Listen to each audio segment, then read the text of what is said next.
I'm in Max. You are listening to Happy Jacks RPG Podcast. I'm in Max. Pursuing the RPG hobby with reckless abandon.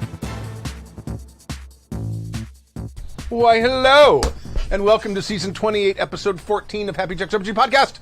My name is Stu. I'm Stork. And I'm Kurt. This is really weird. I'm the original Kurt. We're live. We're actually live. We're actually live. Sitting next. Don't. I'm not touching you. I'm not touching you. This is the first time we've all been back in the studio. It's really weird. It's great. I don't know what he's talking about. It's great. So in this episode of Happy Jacks RPG Podcast, we're going to do our little initiative roll, our elevator advice, and then Leatherneck sends us a message about gaming and spies. And we continue our fantasy world building. We're also going to talk about Kurt's... Oh, that thing. Yeah, right. you don't have to bring him out now, but we're going to talk about Kurt's our mutual love of newspapers as props. Oh, so good. But first, if you'd like to email us, and you should. Yeah. You can email us at happyjacksrpg@gmail.com. That's happyjacksrpg@gmail.com. If you don't email us, we don't have a show. Yeah, then we have to come up with other shit to do. You don't want us freeforming and just coming up with our own advice. No. Very specific advice. So Your emails are the script for this show. Really, that's what it is. And if you want to watch us write this live, you can go watch us at happyjacks.org/live, and we stream it 10. Our target is 10 a.m. We will get there. Somebody forgot it was live today. Someone forgot what in person means. Yeah. Look, it's been a year. Over a year. Luckily, March that was a someone hell of a- lives close. Yeah. Yeah, if I had forgotten, I just wouldn't have come. We would have been done by the time you got here. Yeah. Look, March was a hell of a decade. It was, yeah. So our 10 a.m. Pacific time on Saturdays. So if you're in the UK or on the continent and you would like to watch the show, I believe our show is not in the middle of the night now. It'd be about 6 p.m., give or take. Okay, there you go, 6 p.m. Depending on daylight saving time and what part of England you're in and such. If you're in the UK, you can watch us in the pub. It's perfect. Have them turn off that stupid Cricket football game. shit. Yeah, you don't want to watch cricket anyway. Nobody understands the rules. Sports. Turn this on. Yeah. Is cricket really That'll go over even better. Nobody else, most of the people in the pub won't understand the rules of this either, so it's perfect. Wait, we have rules? RPGs do, yeah. Oh, yeah. They're okay, cryptic and they're less cryptic than cricket. Yeah. Say All that right. 5 times fast. Just about hurt myself that time. I know, right? All right, so this first thing, our initiative roll, the elevator advice, which is a 1 or 2 sentences of advice that you could give to someone who's about to GM for the first time. We're doing this so that in every episode, there will be at least one thing that will have some value. Well, that is our goal. Shit, I'll just leave. I feel attacked. So out of the 40 to 60 minutes we do, in the first 5 minutes, there might be something that's worth listening to. That's our hope. That's our pledge. Oh, now there's pressure. All right, Kurt. Right. You're in a hypothetical... Oh, did I tell you that there's another gaming store in Pasadena? No. What was it called? I don't know. Well, see, you I don't can't live just here. start that and then not know the information. Well, I don't live in Pasadena. I come to Pasadena basically to come here. That's basically the only reason I come to Pasadena. It's on Green, I think. Oh, that's awesome. Okay. Gameology. Gameology. Have you seen this? No. It's right next to Buca de Beppo. Good place. You know where Buca de Beppo is? No, I don't On Green? I have to leave I know my where it is, house. actually. Like I in do a know year. where that is. Okay, it's just west of there. Holy shit! Wait, that's like right near where I got married. No, it's farther down the street. Oh, okay, farther down. Okay, yeah, yeah. it's Apparently, I come to Pasadena for this and to get married. It's about a quarter mile west of there. Oh, okay. Do you have a cross street? Buca de Beppo. I don't know what It's an Italian restaurant. It's an Italian restaurant. It's a wonderful Italian It's fantastic. Yeah, we've all been going out and interacting with people. Buca in de the last Beppo year and a half. is the restaurant that has the booth that's in the kitchen, like the mob booth. Yeah. That's what I call it. Yeah. It sounds way too highbrow and posh. Oh, no, it's really no, not. not even. It's like a family style Italian place. Oh, okay. Yeah, they style themselves as an Italian immigrant restaurant. It's like, this is Italian immigrant food. This is what the Italians made when they got to America, and they were like, oh, we can't actually get the things that we normally get Right. in Italy, so we'll use American ingredients, Right. and Which a it'll lot work of- out fine. Right, which a lot of people did. Right, yeah. But right next to it, I think it used to be a real high-end furniture store, Okay. and it's a 2-story building. Ooh. 2-story game shop. The bottom floor is the store, and I think there's one or two. There's a couple gaming tables down there, maybe 2 or 3 of them. And I think they were playing Warhammer on one of them. A lot of Warhammer stuff, because that's obviously for gaming stores. That's their big thing And now. this is an old town? Yeah, essentially. it is. It's if you're on green, it's the next light east, 1 or 2 lights east of Fair Oaks. Okay. Okay. There's a Interesting. cigar store on the opposite corner. No, not getting it. No, I'm trying to picture what used to be there.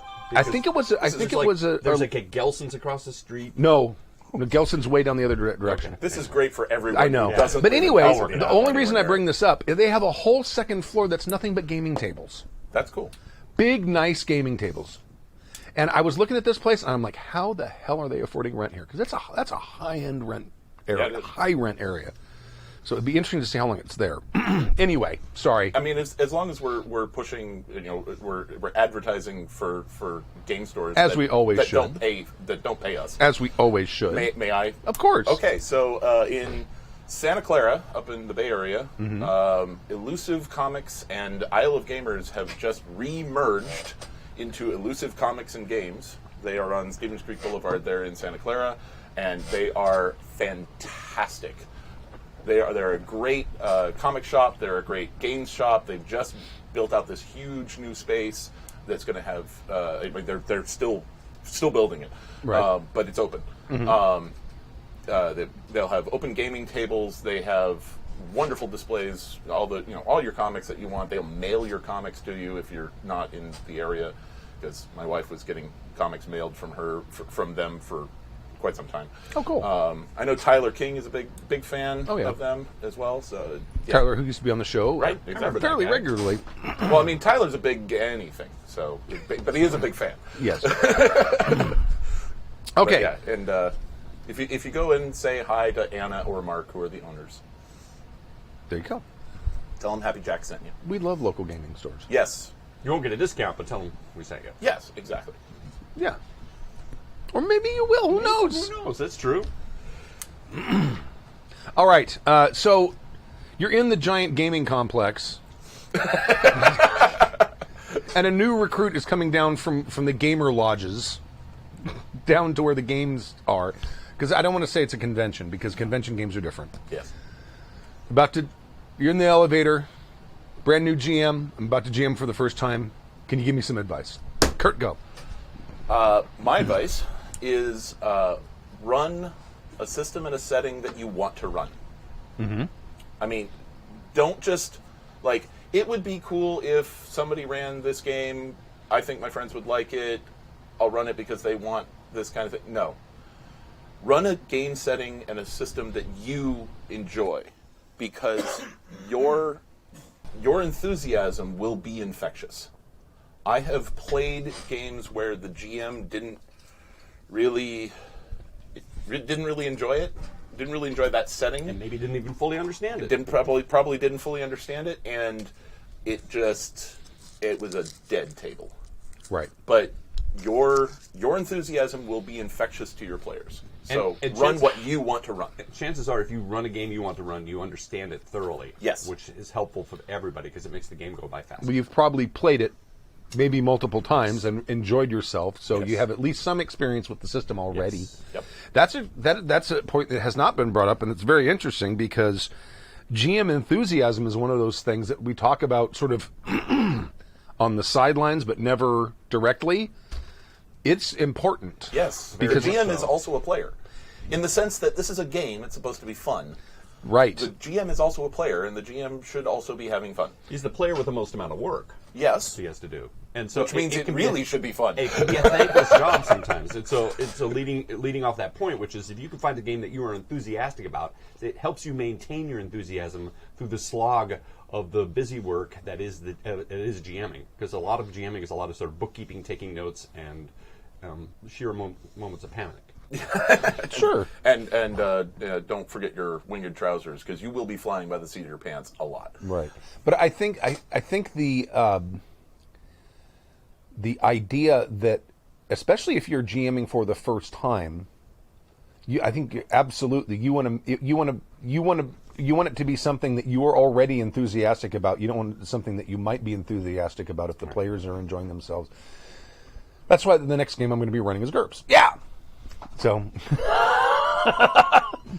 that wasn't loud enough, was it? No, it's fine. I'm just surprised you don't have it in your soundboard yet. I don't need a soundboard. True. So It's not actually a conscious thing for him. It's a reflex. It's one word now. It's GURPS. Yeah. GURPS. Yeah. There you go. That's Well, actually. but yeah, see, I think that it was is a a little reflex thing, because if I say GURPS, it got into the yellow. Yeah. see? But I mean, the reason I'm running for two reasons. One, I enjoy the system. And two, I know it really well. There's little bitty, there's little fiddly things where it's like, I don't remember how this works. But then I'm like, I think this works this way, and I go and I look at the rule book. Hey, look, I was right. Yeah, but I'm going to bet that those fiddly things are something that you completely leave out, like falling damage. It's No, I was talking about like how initiative works. Oh. Like the real basic stuff, kinda key, which yeah. might never come up because people are real scared of getting in fights and GURPS. Combat's freaking real. But the only reason to be scared of combat in GURPS is if you are also scared of rolling up characters. Because if you are enthusiastic about combat, just realize that you're going to be playing multiple different characters in that campaign. Very likely. It's very likely. GURPS is so simulationist and so real that if your character dies in the game, the player actually dies too. Yeah, it's true. That real. It's true. Oh, I've seen it happen multiple times. That's... And boy, when Bill and I were roommates, our backyard was packed. I had to buy a 12-pack of blue tarps. It's that realistic. It is. How much quicklime? Never mind. I don't want to know. Oh, should I? Oh, shit. It's a good thing you sold that house. Oh, God, I live in that town. But the reason I'm running it, of course, is because I know it and because I enjoy playing the game. It moves quickly. That's one of the things that about most games. If they have combat systems that really bog down and the action starts getting really, really, really slow, I start getting bored. Mm-hmm. It's like when I'm watching movies. Yeah. It's like I know there's going to be action scenes. I'm not a huge fan of action scenes. If they took 5 seconds to figure out who's going to win the fight, I'm fine with that. Or something that moves like John Wick, where it's like all over the place and really quick and all one long, really continuous shot, and you're like, oh my God, that's cool looking. How'd they do that? Yeah, I mean, there's art to it that I can appreciate, but for the most part, like most of the Avengers movies with the CGI robots after robots after robots, and it's like, okay, yeah, you're all making very cool poses. Yep. But that's like 30 of them now, and I'm done. So that's the other reason. But the other is the setting is I'm because I've used the Eldemy setting in an actual play here, right? And then the books I wrote, the Mandite series, all take place in Eldemy as well. Mm-hmm. This is going to take place about 10,000 years before that, when Eldemy was just a little part of a big empire. Wow. And it's going to be called Slouching Towards Eldemy, and it's about the empire is the center cannot hold, as Yeats would say. The empire is starting to collapse. That's how it's starting. Are you crowdsourcing your next novels? Where? I am not. There are. I've known writers who have done that. Oh, sure. Well, Published authors. Well, this is all prehistory. This is all 10,000 years ago. Where do I sign up? You'd have to talk to Kimmy. Kimmy's the one that's going to be casting it. Okay, I'll talk to her. and I'm going to finish the vampire game first, or they may run concurrently at some point. I'm not sure, but I'm still doing prep. Oh, and I forgot to mention, Obsidian Portal very graciously gave me a year's subscription to their Obsidian Portal. Cool. And I'm trying. If you go to happyjacks.org/obsidian, I think that is the takes you to the Obsidian Portal account for it, and you can sort of watch. There's a wiki, basically, because Obsidian Portal is kind of wiki-based.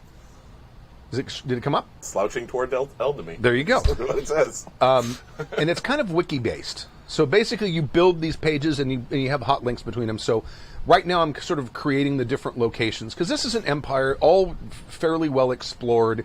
So it's like, okay, here's the major cities and towns. Here's the regions, the sort of the duchies and the kingdoms that belong within the empire, etc. So much fun. So that's what I'm doing now. But I'm also making locations, and I'm throwing in some information like for my own in the GM notes or in the secrets. That's like for my own remembrances, because I'm going to not use OneNote. I'm going to use Obsidian Portal for the thing. Cool.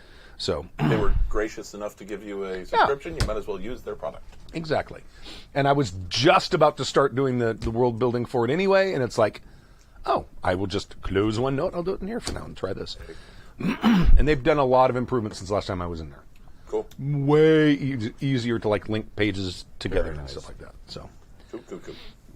But anyway, what I was saying about the GURPS thing, that's the major reason is I wanted to get back to a game that I enjoy playing and I know very well, and and one of the reasons that we wanted to do that, because Kimmy and I were sort of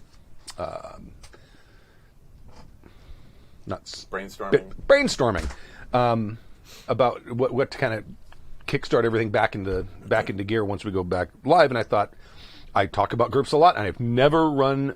The only actual plays I've ever run have been one-shots, and I've only done one or two of them. Mm-hmm.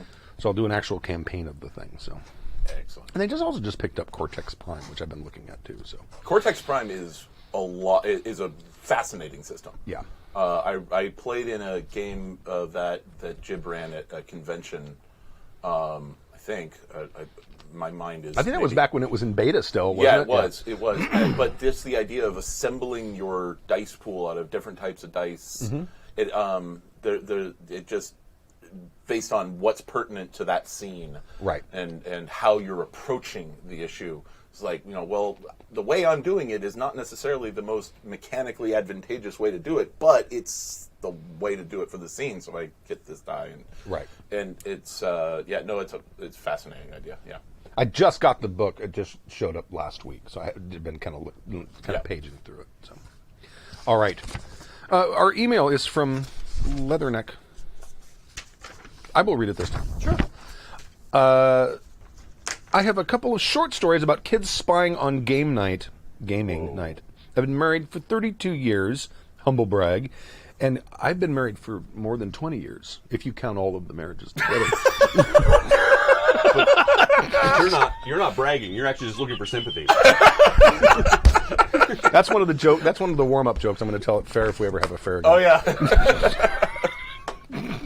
Yeah, well, how have you been married? Oh, yeah, I've been married for 20 years. If you add all the marriages. Any children? Some of them were. Oh God. This is the difference between doing it live and doing it over Slack. And gained a 15-year-old daughter with the Blessed Union. Of course, shortly after the marriage, I had to host a gaming session for my friends in my new home's basement family room. That's the best thing about the Midwest is the basements. Basement. Back east, yeah. Any place that doesn't have earthquakes. Really. It has nothing to do with earthquakes. Because up in Oregon, big basements. I don't think it has to do with earthquakes. It has I mean, nothing to do that's with probably why we don't have them. Well, tornadoes. It has to do with frost.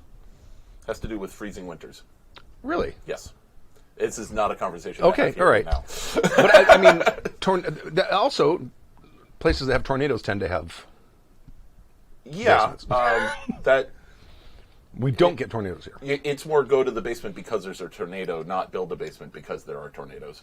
I would build a basement if I lived someplace that had tornadoes. Absolutely. If I was going to start anyway. During the evening, I noticed movement in the room next to the family room. It's a rat. And a girl's eyeball peeking at us through the gap between the bifold doors. Is that like the Bifrost doors? Yes. They're rainbow colored. The daughter kept sneaking downstairs and in a back way to the basement bedroom to peek at us. I thought she might be interested in gaming and asked her about it the next day. She thought what we were doing was stupid, quote unquote. But my friend Dan was dreamy because he looked like Elvis Presley. All right. Fortunately, that was short-lived.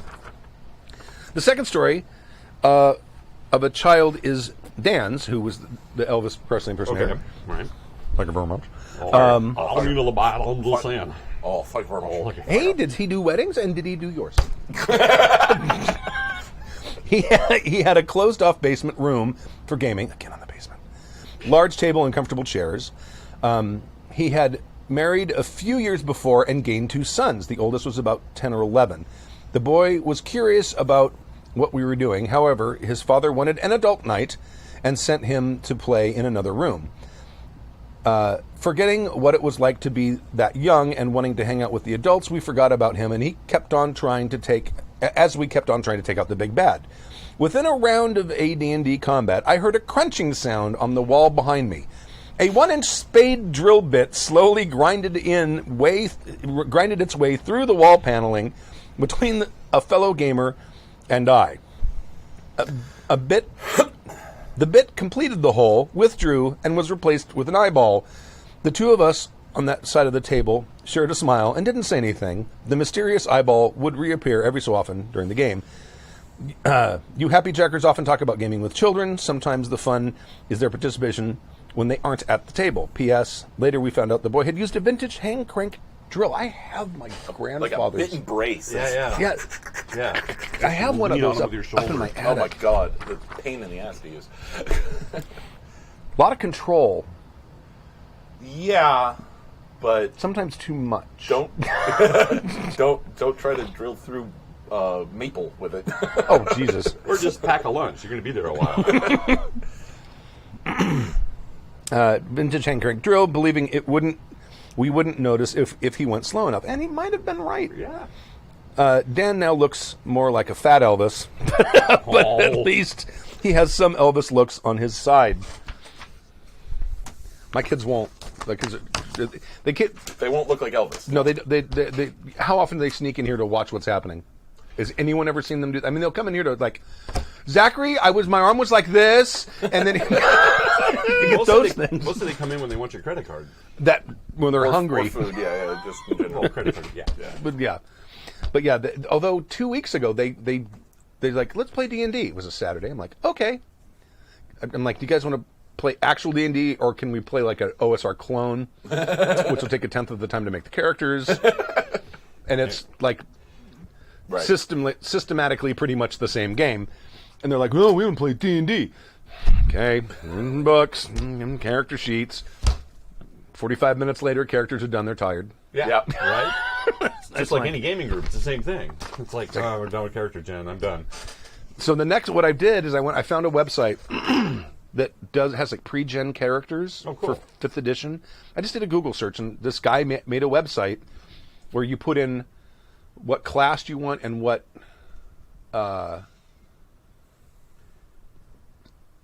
class and what level, and it just gives you a randomly generated character. That's very cool. Dig it. So I don't think it gives you a name, so you can still like make the character kind of yours. But I was thinking, you know what? I can just print out like every class, 5th level characters, because that's when they start becoming better. Yeah, that's where they start becoming interesting. Yeah. And opens up the possibilities. And I can just hand them to them and say, "There's a character," and it's they're all fairly optimized. Here's 5 bards, here's 5 rangers, here's 5 fighters. Pick one. And then name them. And then name them. Assuming they ever want to do that again. Right. Well, they might. I mean, who knows? After this is over, they might go, "Hey, we want to play." I mean, like, okay, we can play. Cool.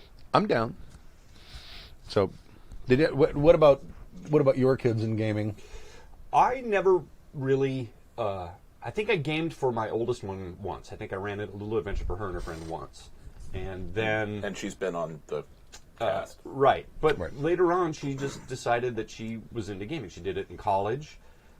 She just on her own. She was self-nerding. She just decided, and I think it's because it's just sort of normalized in our household. I don't push it on them, but Dad's got a bunch of gaming books, and every weekend he goes off to Stu's house to game, and then he gets on these podcasts. And then, we've all worked this Renaissance Fair thing, so it's just not, it's always been around, and it's not out of the norm, and it's like, well, yeah, if you can game if you want or not. My youngest decided that she wanted to they started, like, doing these little live Zoom podcast things before Zoom was really even a thing, and they would role play these characters out, stuff that either from shows they watched or things they made or from games they made, and they would sort of role play these out, and then it slowly morphed into one of them or a couple of them running D&D adventures. Now, I don't listen in, so I don't know how closely they're following the rules or anything. They might be playing loose and fast, but they all get online and game and, do what we do. They have sodas and laugh, and there's combat.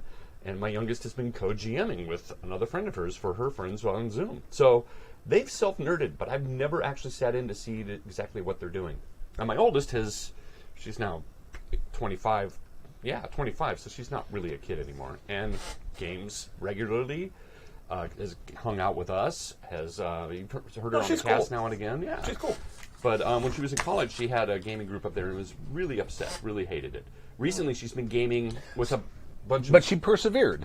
She did. She was actually really burned out on it. It was a GM game, or it was a D&D game, and the GM was okay, but there were some other players. Again, it's one of those great examples of, like, this is the only game in town, literally, so this is the game I'm playing. Anyway, it left a bad taste in her mouth, but recently she's been playing with a bunch of Happy Jack people, including some of the people from JackerCon, and she's been playing a Masks game, and really enjoyed the system, really enjoyed the superhero thing. I think it's the first time she's had a long-running campaign that isn't fantasy D&D based, and has really, really enjoyed that. I don't want to put too many words into her mouth, but she's really, it almost feels like she's reignited her love of gaming again after the bad time she had in college. Good. That's excellent.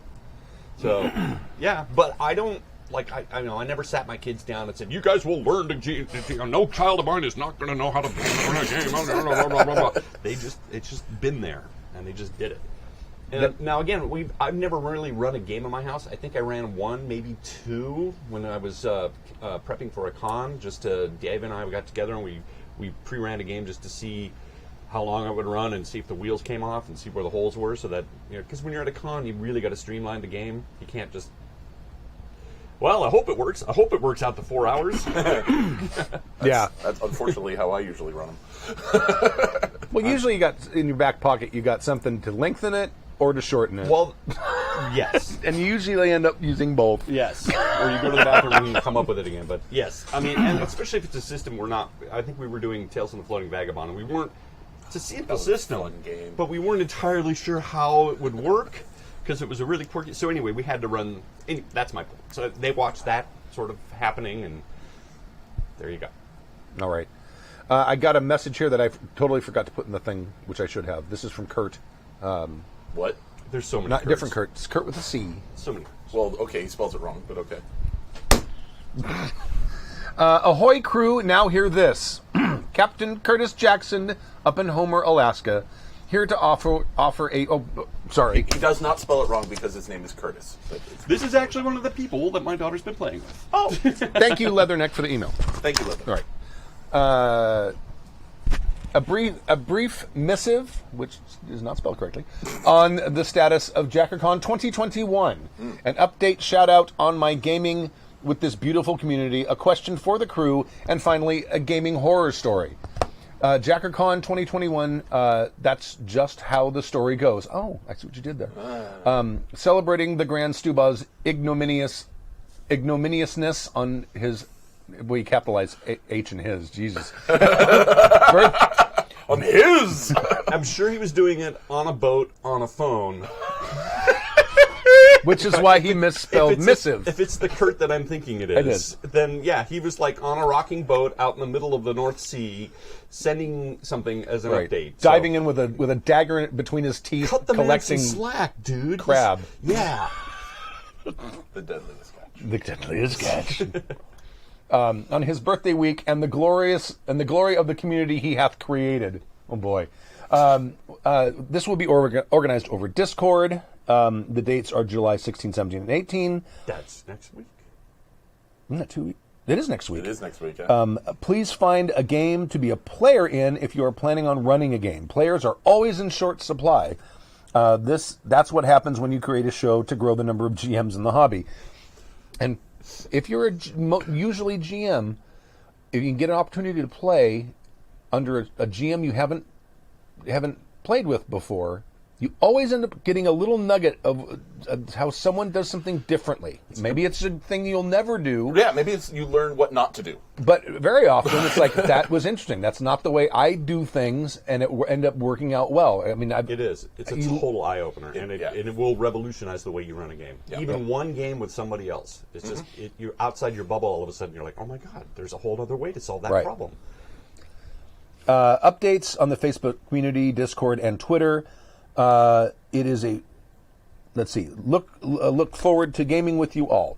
A shout out to GM Micah and fellow Greatlander Alaskan on a year-long pandemic campaign of masks. Micah ran a fantastic game. JackerCon.com? Let me look. JackerCon's unique enough that I bet if you just Google JackerCon, it'll come up. It's not JackerCon.net? I don't even know if they're using this anymore. I don't know if they have it's gone. Yeah. Whoever put it up. It's must have taken basically it just through Twitter or Facebook. So. All right.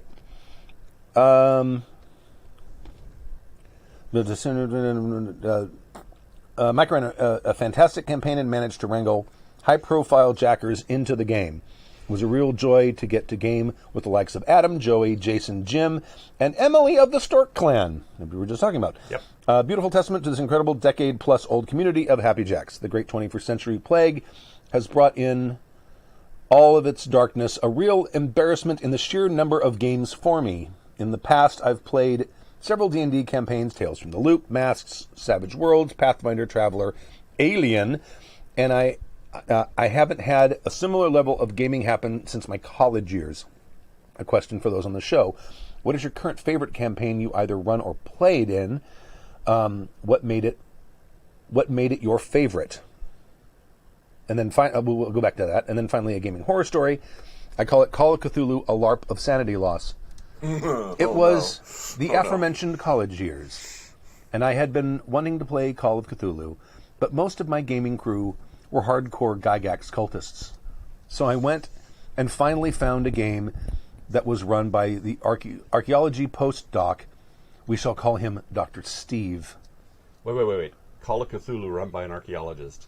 I can think of no way in which this could possibly end badly. But it's the coolest thing ever. It could also get real navel-gazing. It could be, yeah. I'm going to make an archaeology roll. Okay, you've uncovered one line. I have actual cartouches here for you to decipher. I'll be in the other room until you're done. Trevor, this is for you. I've caked in the sediment. Here's your brush. That would actually be kind of a cool prop. Would be. I remember as a kid there were these like carving kits. They were made out of wax, it was like a log. Oh, and yeah. you would carve away this wax log, and there'd be like a bird or something underneath, right? Right. Something like that would be really kind of cool if you could make like a non-Euclidean geometric Cthulhu monster, and you carve away the rock. And, oh my God, what is it? A bas relief. Yes. Wow, am I glad I missed the 70s. Right. Bronco used to sell them.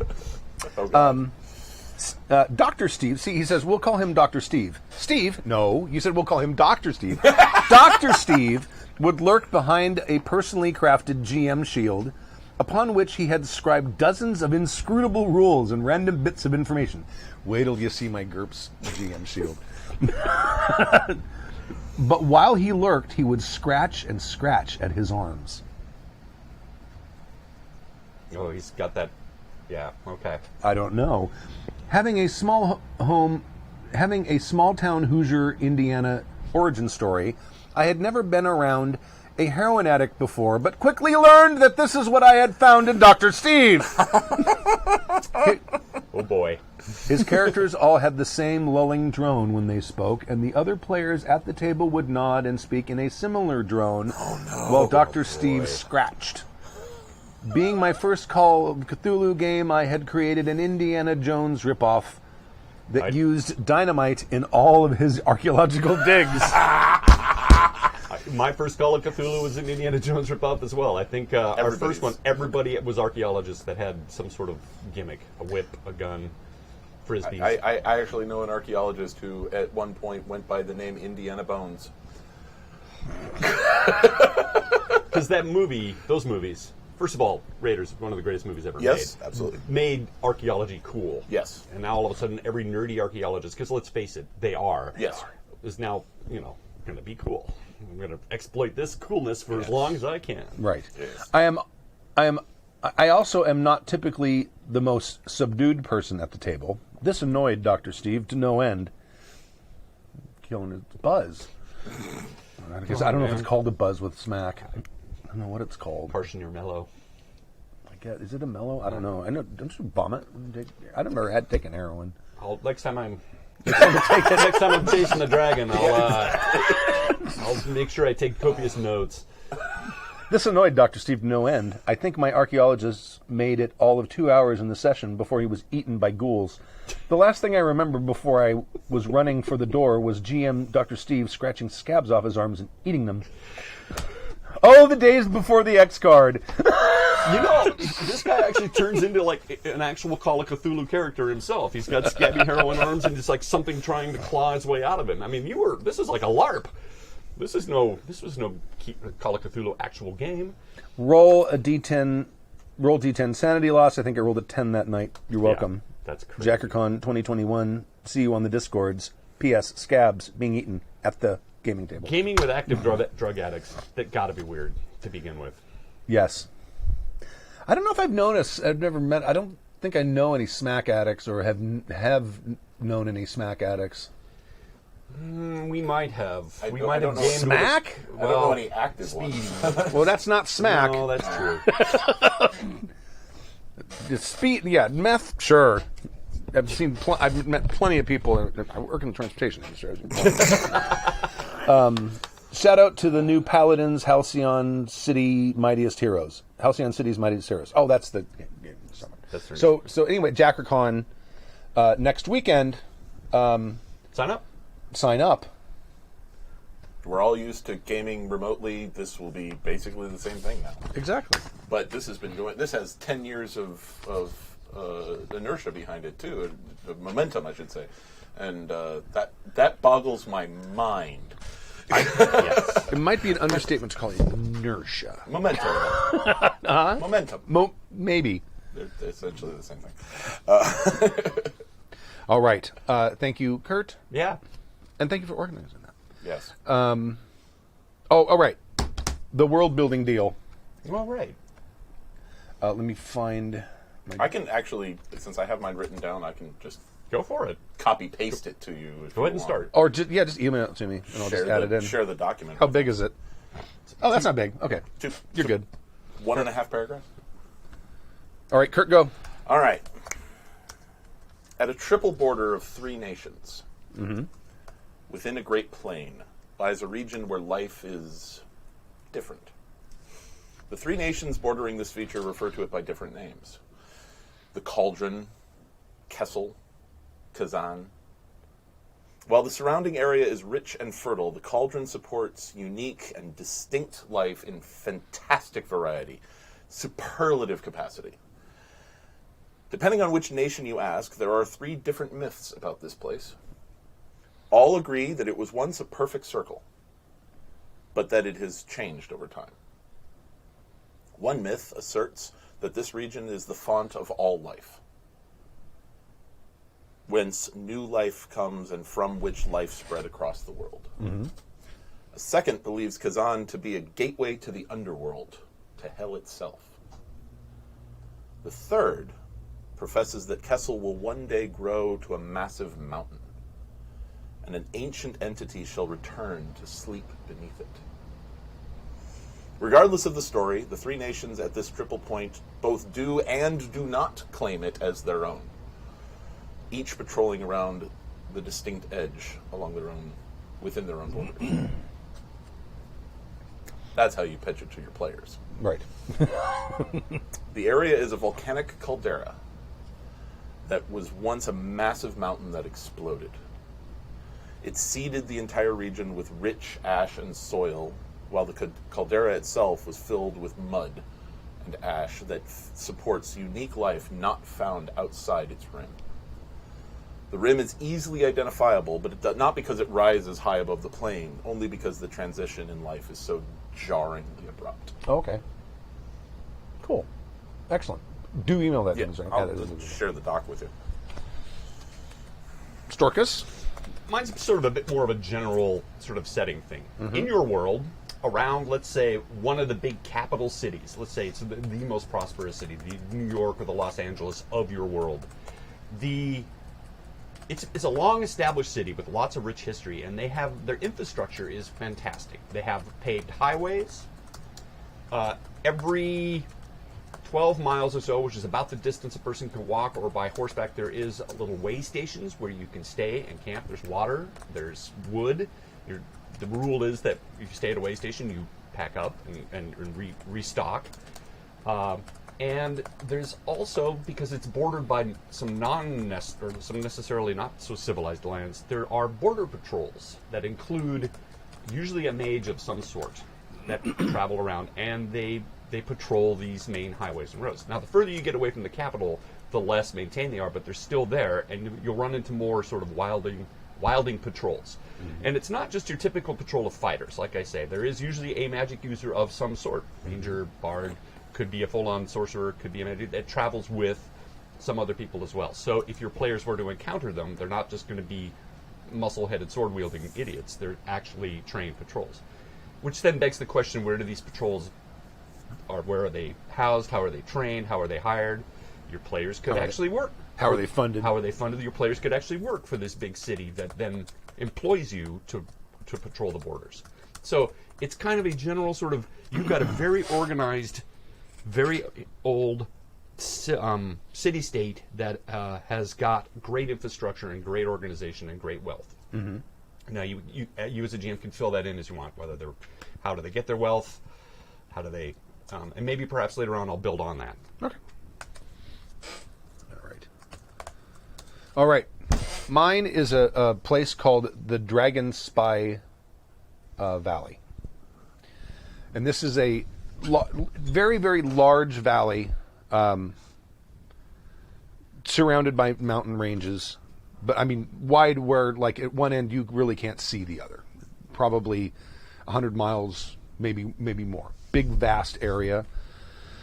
Used to be the cradle of civilization at some point. It is no longer that.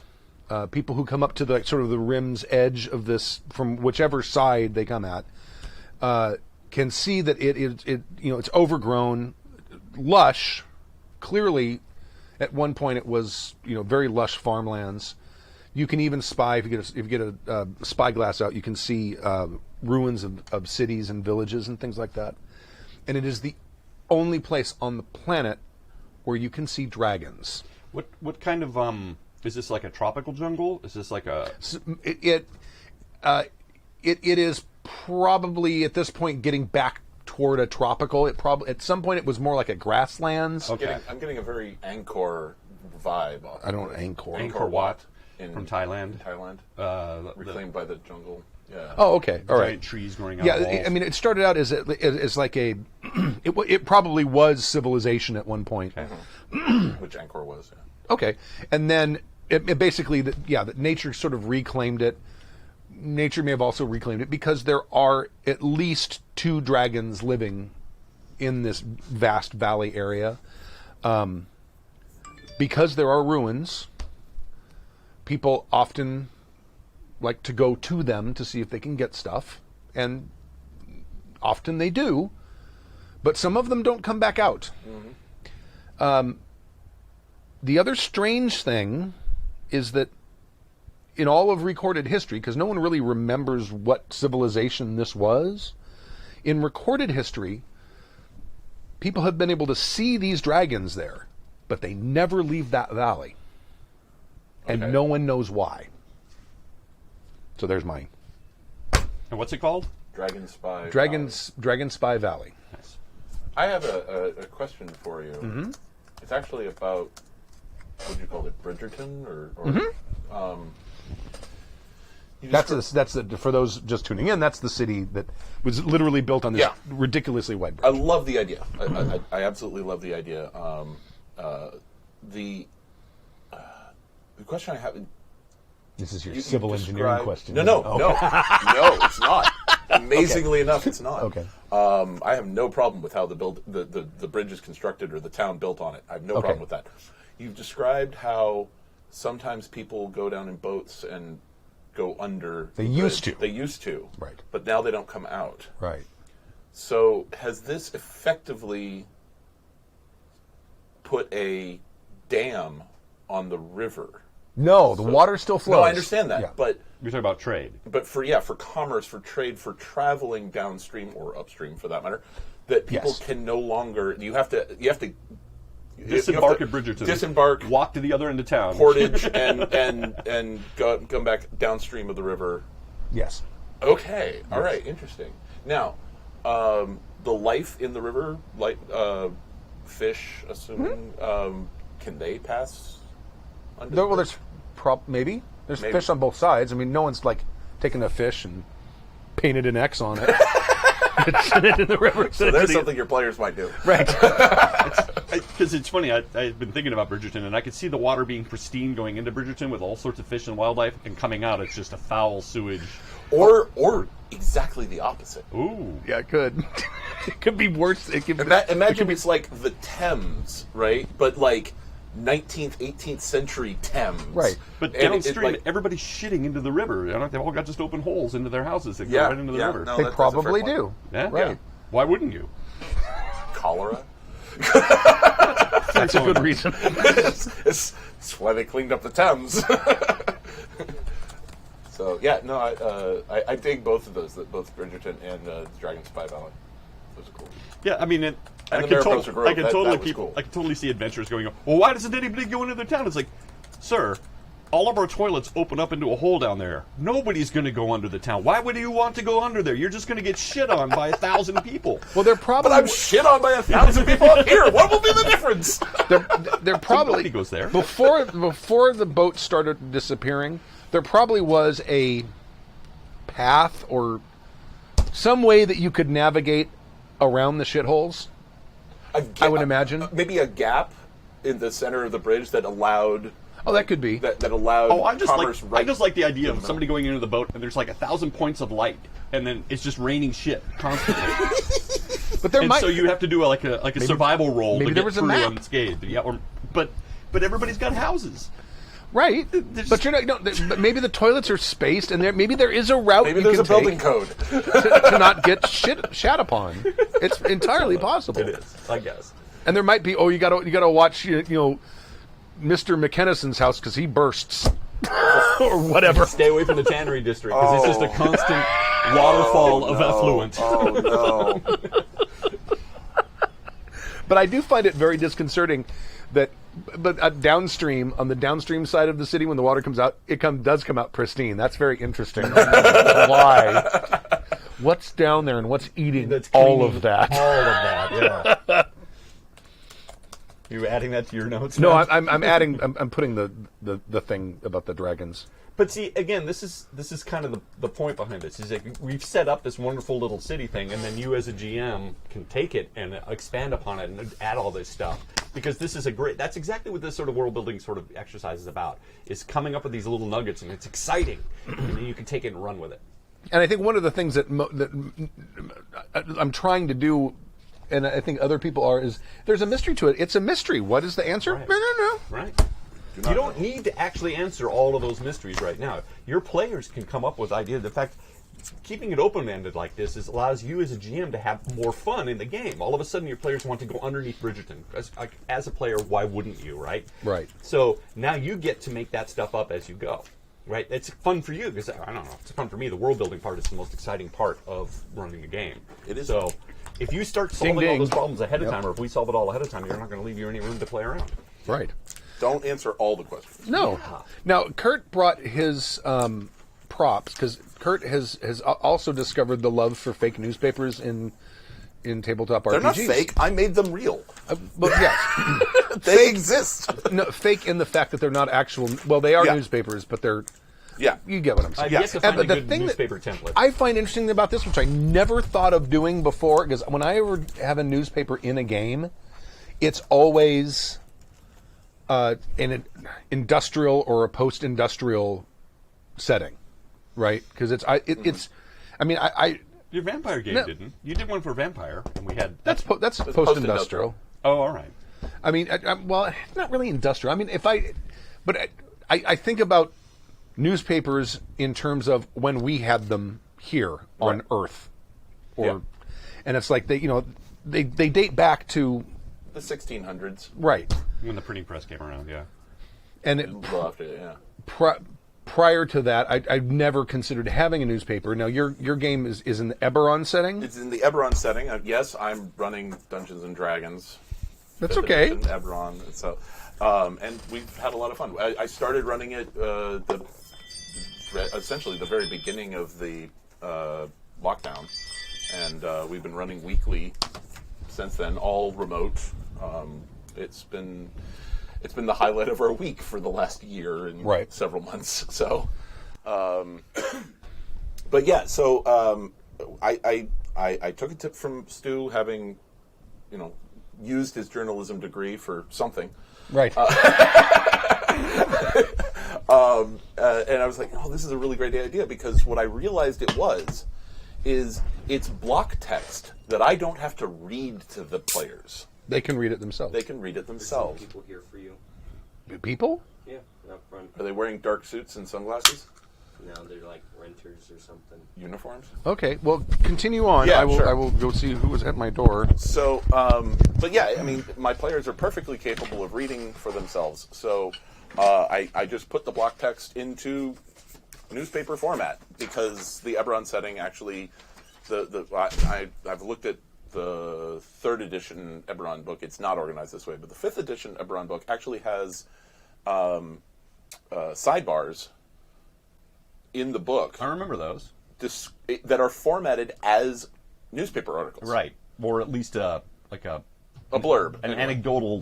Yeah, but it's always headed by, at the top of the sidebar. It's like the voice of Thrain, Yeah. or the Cornbird Chronicle, or whatever. It's like, oh, that's a newspaper. It might be it might be a tabloid or rag or something like that. But it's hard to tell whether it's the New York Times or the Daily Mail, but or the Mirror, or the Guardian, whatever. But yeah, I could actually just copy paste those into these, And- so that if I needed to fill column inches, I didn't necessarily have to come up with a bear. And did you update them every episode, Not every episode. I've done. or as you go to town, there's a different set of newspapers? With different Well, news? the fortunate thing is that the Cornbird Chronicle is essentially like the paper of record for Eberron. So most of these are, in fact, the Cornbird Chronicle. show what they look like. Yeah, exactly. For those people, It looks like a newspaper. It looks like a newspaper. This And is, sometimes- this is all you've done, which is you didn't go crazy. There's not a lot of illustration. It's No. It's not all like And in you know, Rubik sometimes you woodcuts. get really big headlines. Right. Right? like plot hook. Yeah. Yeah, exactly, right? Clue by 4. Now, hit me now, with a clue by word, now let me exactly. ask you: Has any of the player characters done yet made it into the newspaper? Yes. Excellent. Yes, they have. They because the other thing, since this has all been remote, yeah, I could send them PDFs, and I have posted PDFs on our where we store all of our digital. But I've also physically mailed copies of these to my players, so they actually look forward to going out to check the mailbox. Right. Something besides bills. No, that's Right? cool. And when I've had some guest players occasionally, like Tyler guested on the game for about 2 weeks, and I just mailed him all of the previous papers. It's like, give you some idea of where the world is right now, not just like not just Keith Baker's idea of what the world is, but here's my version of the world where it is right now. Right. And all I had to do was just print out more of them and put them in the mail. So kind of in a way, it's your way of posting notes to your players Yes. and setting up and casting out some plot hooks, Right. The other advantage, as well as giving them some backstory. yes, the other advantage to this was the last one that I sent them.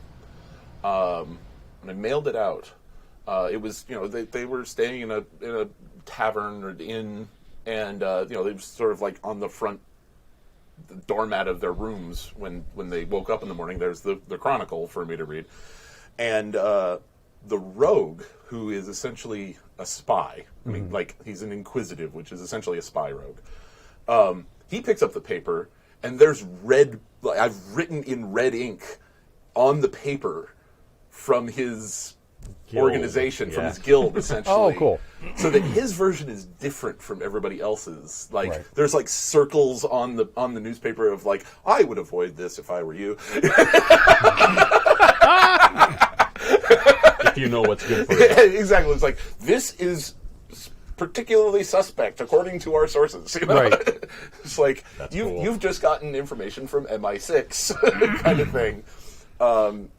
Now, this has also been just an opportunity for me to write, and between these and the dreams that I've been writing for my players, because one of them has a trinket that gives her bad dreams, and then just think, well, what else can I do that is different, but it gives them an opportunity to have something physical, or even not physical, just text to be able to pull information from that's not just me talking at them all the time. So they've found, in a couple of places, they've found journal pages. Now, individual pages, not that big of a deal to come up with, right? But then earlier this year I had a lot of time on my hands to do nothing but write. Because hospitalization sucks. But so I wound up writing this, which is like half of a journal. It's 46 pages. That is a lot of stuff. And I have not made individual versions of this physically for all the players, but I did give them a PDF of this, and they're like reading through it, and they're like, oh, wait, that's my friend. What? How is? So there's like little bits in there. It's like, how good is your reading comprehension? And it's amusing because my little sister's in the game, and so she is of the opinion that, because she's playing a dwarf barbarian, he doesn't read.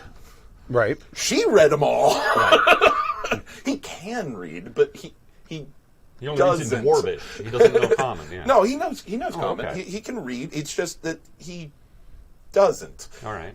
Right. It's not that he can't. And it's like he's read the paper, but he hasn't read bothersome. through this. He hasn't read through this, so she's having to deal with the meta knowledge of, I know what's in this journal, but there's no reason why my character would have read through all of that. All of that. Why would I read through the scribblings of someone I've never met? Right. Exactly. It takes away from sharpening my axe. Exactly. So yeah.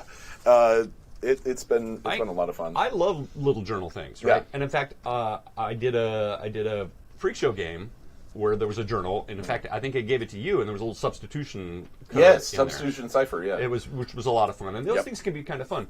Dave Kazay, I did a game with him for a couple episodes, and he came up with he bought a journal, filled the entire thing. Yeah. There's little pockets in there with other little codes and stuff. That's goddamn dedication. Yeah, no, because that's he hand wrote this whole freaking and thing. it was awesome, except I'm in the game reading the journal. What? Yeah, exactly. exactly. My turn. I want to do, and as awesome as it was, I found myself split because the journal is fascinating and there's a lot of information in there. But and I could have taken it home and read it on my own time. But there's stuff in there you also just want to be in the moment with the other characters and things. It's a double-edged sword. You need to figure out a way to parse it out and keep it simple enough. Yeah. As much as I love them, I love this stuff. Yeah. But I will sit at your table and read your journal and not game. So the other fun bit is when I throw things like this at it, and this is one of the last individual journal pages they found, which was it's handwritten everything, but it's bloodstain. Stuff like that. And I actually managed to make it so that on the other side it's a mirror You image of printed up the bloodstain, blood, so that didn't it's- you? You it's photoshopped soaked your all the way blood. through, and it makes it harder to read the text. Red food coloring mixed with a little bit of. It was Microsoft Word, man. It's just a Look at GIF it. image. Yeah. It's It's just a JPEG in the then he flipped it, document. and then he You don't reversed have it, flipped a razor blade. So old school. Okay, look, I You no. did, in There's fact, actually, actual blood on the page. you did, in fact, actually line it up. It is lined up perfectly. Yeah, I'm just gonna that's show crazy. show the people too. Yeah, so it makes it dedication. hard to read. And my players have actually told me, it's like, okay, so these handwritten ones, it's hard to read. Can you send it to me as a PDF so that I can, so I can change the font to something I can read? I'm like, that defeats the purpose. Exactly. It's supposed to. Now, be is that a font? Yeah, it's just that's a font that looks it's just a font that looks like handwriting. Yeah. Does it look like shitty handwriting where it is hard to read? No, it's very easy to read. Yeah, and then this is just, it's written by a different author, so it's a different handwriting font. Arial. No, but yeah. See, and I dig that too. It's I guess all of this for a completely remote game. Right. All of these physical props. Now, did for a you game mail that's- this out, or did you? No, I only Because have this one one of you those. actually hand-bound I this, hand-bound too. that. Yeah, I have not. That's why I haven't mailed out Right. physical copy of this one. But I showed them. It's like, no, it does exist. See, my question about this, because now I'm thinking, well, maybe I can't. Maybe in my group's fantasy game, I could have a newspaper because I wasn't going to do anything like that. Because you think old fantasy, you think printing press is your required technological advance to have a newspaper, Except right? you're in a world full of magicians, and Right. Well, you pick up even so, scribes how many and- magicians are going to go, you know what? I'm not copying your fucking newspaper anymore unless you start paying me a lot of money. Well- That might get the guy to say, you know what? I'm going to invent a printing press, or who knows? But Yeah. But the ramifications of having a printing press is more than you have newspapers, and there's a societal change that happens when you have a printing press. True. It suddenly becomes a lot cheaper to own books, any book, True. because it wasn't hand copied by someone. Yes. That brings into question secret mage information, because especially since I'm using GURPS, I'm going to be using the GURPS magic system, which is basically every spell is a skill, right? And there's a shit ton of spells. The way you control whether player characters can learn spells or not is whether or not they have access to them. Yeah. Having access to them when you have a printing press might make it easier to be able to learn spells because there could be more copies of things out there. One other note for anybody who finds this incredibly daunting. Mm-hmm. First of all, except for one of them, they're only one-sided. Right. I used legal size paper because I had it. So 8.5 by 14 for those who don't know what letter and legal size are. 8.5 by 14, but I had it and I could fill that much. It's only about 750 words per. Right. So it's like each one has about 3 articles, which are only about 250 words. It's not that much. It's that much when you do 9 of them. But I mean, if you're going to do, if you just do it as an 8.5 by 11, you can probably chop 200 words off of that. Well, okay. And still fill the page. Since you're talking about logistics, did you Yeah. find a template somewhere, or did you make your own? No, I made my own. Okay. Because that was the thing that I was looking for. I was casting about trying to find a really nice old-timey newspaper template that I could just... Yeah. No, I just made my own. Yeah, I know there might be some out there. I know there are templates out there for telegraphs. Yes, or there are. telegrams. They are. There, Telegrams. There are, in fact, there are still services where you can still send telegrams. That's awesome. They're ridiculously expensive. I bet. The nice thing Well, you have about to have the guy in the suit with the little black hat. Telegram for you. Yes, That guy exactly. ain't cheap. But I mean, it's like I actually priced it out because years ago Sending a telegram for a game? Because I was running a game set in World War One. Mm-hmm. So I was like, what would it cost for me to actually send a telegram to one of the players? So I looked it up and it was like a base price of $18 plus whatever the text a was. buck a word or whatever. Well, no, it wasn't quite a buck a word because they not don't actually have to do it telegramming. over. Yeah, that's true. But it was like the base price of $18 for plus some amount for length. But it would look like a Western Union telegram. And how do they deliver it? Do they mail it? I don't know because once I figured out the price, I was like, no, never mind. I'm not going to do this. So I just found like images of telegrams and printed on There's them. a whole and thing. I it's wonder like, who's here's using it I don't know. in a world but- where there's email. Exactly. I mean, Yeah. Right? And also where if I send these out to my players, they get them in at most 2 days in Right. the mail. Mm-hmm. Right. The whole point of the telegram was that it was faster than the mail, which is significantly faster than the mail. Right. And okay, it's still faster than the mail, but mail doesn't take 2 weeks to get across the country anymore. It only takes A couple days, yeah. Yeah, exactly. Maybe a week. Right. I mean, all of my players are in California, but they're spread between San Diego and Sacramento. Right. So it's like it's a bit of a spread. So it's what a 600-mile spread, 700-mile spread between the players, but it's still. I mean, it doesn't take that long to send a letter, and it costs me 50 cents. Right. About give or take a penny. Yeah. So Anything you can do to not that support big the of a- postal system. Stu actually, this last vampire game, upped his ante and actually made a digital newspaper, and you also had links that worked. So I clicked on a couple of your links that you had at the bottom of your newspaper, and it took me to more information about fire chiefs Yeah. and other stuff too. Oh, yeah. So I mean, there's another thing that you can do. It's like you can design it as a web page like Stu did, and then LosAngelesIntelligencer.com, Yeah, I think it was it's called. really cool. Well, it's when you had the protection game, Right. Yeah. and you actually had a whatisprotection.com, which Right. no longer exists. It Don't lapsed. bother It got trying to go lapsed, there. right. But I since I work at a place with a sign shop, you probably still have. I do. I think it might be in the he's student got a booth. road sign that says in yellow road sign font on a green road sign. It says protection, and then I don't know if you ever noticed. I did. Okay, up at the corner of the N, there's a QR code. Yeah. Go to whatisprotection.com. Yes. Very cool. Stuff like that is neat too, but most of what you had there was a little bit of backstory, but mostly plot hooks. Right. And what he's doing is actually sort of incorporating his gaming notes into his newspaper simultaneously, which is cool. And, I mean, whenever you start a new campaign and you have in a unique setting or a setting that it is fleshed out, like you're not building it as you go. Yeah. A published setting or yeah. You've got there's that inevitable sort of data dump that Yeah. the GM has to do to How the does players. this work? How does that work? Where are we? What would a character in this world know? Right. Yeah. You know, And how that do just they the know? basic Yeah. stuff. Yeah. And that's a good way to sort of deliver it in bite-sized pieces. Absolutely.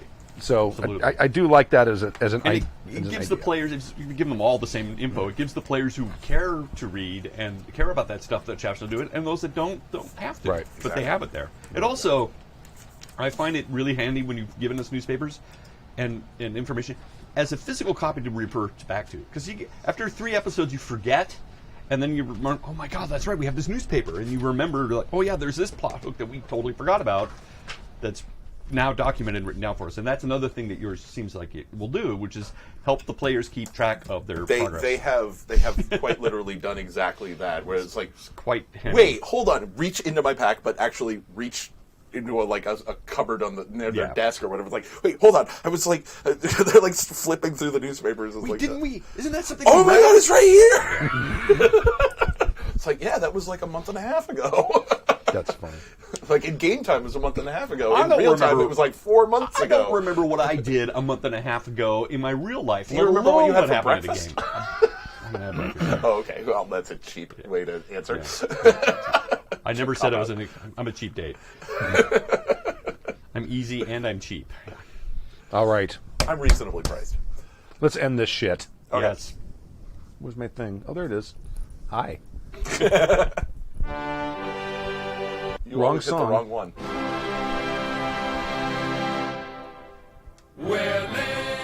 Thank you for joining us. Season 28, episode 14 of Happy Jacks RPG Podcast. My name is Stu. I'm Stork. And I'm Kurt, the original. And we'll we're celebrating. This would be our first live podcast back. Our first live podcast back. Yeah. I'll give you some sanitizer before we leave. Don't touch your face. Thank you very much. We'll leave you with a song. We'll see you next week. We're not going to leave you with a song. I don't do that anymore. I was Real gonna complicated deal. I'll talk about it later sometime.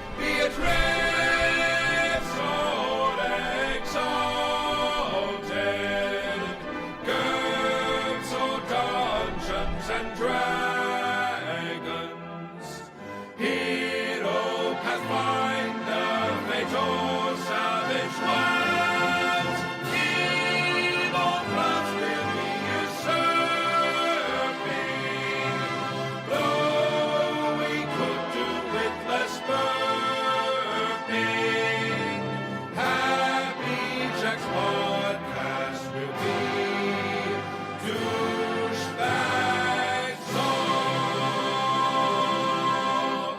preceding program has been a presentation of the Angry Folk Media Empire.